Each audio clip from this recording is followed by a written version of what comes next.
So reviewing back over systems, this one says solved by elimination, which we did kind of talk about one earlier today in class.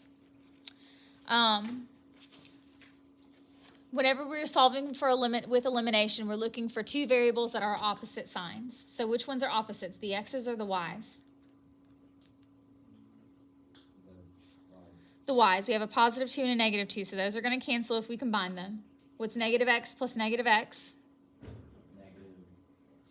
Negative 2x. And 1 plus 17. 18.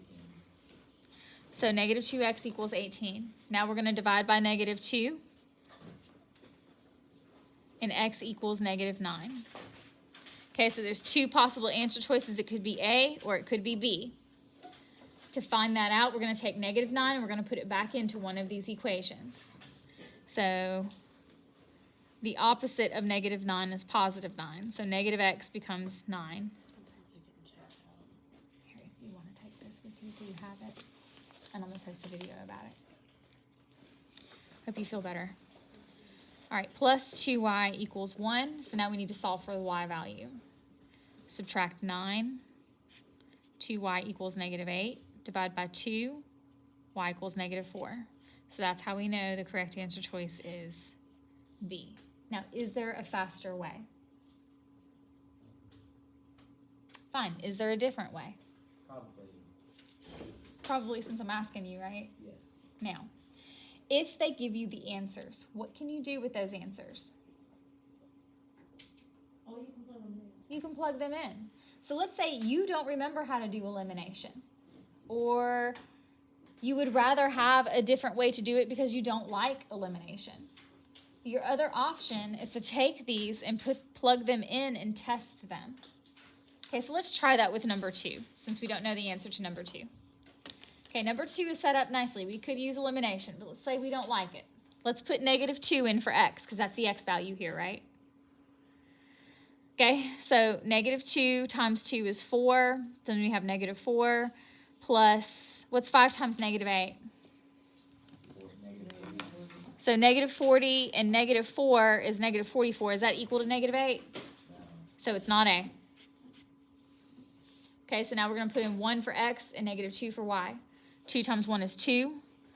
5 times negative 2 is negative 10. And negative 10 plus 2 is negative 8. Is that true? Yes. Yes, so we have to check the second one now. Negative 2 times 1 is negative 2. 9 times negative 2 is negative 18. What's negative 18 and negative 2? Negative 20. Negative 20. Is that true? Yes. So it has to be B. I would suggest just practicing this test skill and substituting in your answer choices and checking them that way. So we'll do another one like that. Okay, so be careful because you have things that, so now we have infinite number of solutions. So it could be that you need to check more than one if one of these works. If more than one of them works, then it has to be infinite. So we're going to put in a positive 2. So that's negative 10. 2 times negative 3 is negative 6. Negative 10 and negative 6 is not 13, so it's not A. Then we put in 2, 3. Negative 10 plus 6. Well, that's not going to be 13, so it's not B. Negative 3 and negative 1, so that's going to be positive 15 minus 2. 15 minus 2 is 13. Okay, well, we know it's not going to be infinite number of solutions, likely.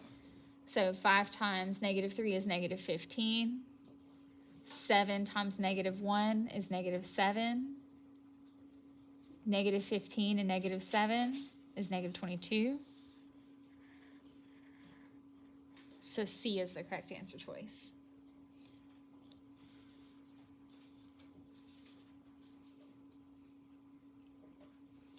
It's not infinite number of solutions because if you were to change the sign of this, we still have too many different values. If they were the same, if you could somehow simplify this so they were the exact same line, then they would be infinite.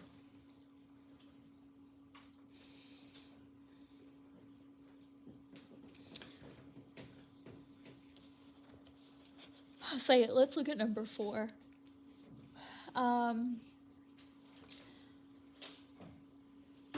just looking at these already, if you use elimination, these are going to cancel exactly, and then you're going to have negative 24 plus 14,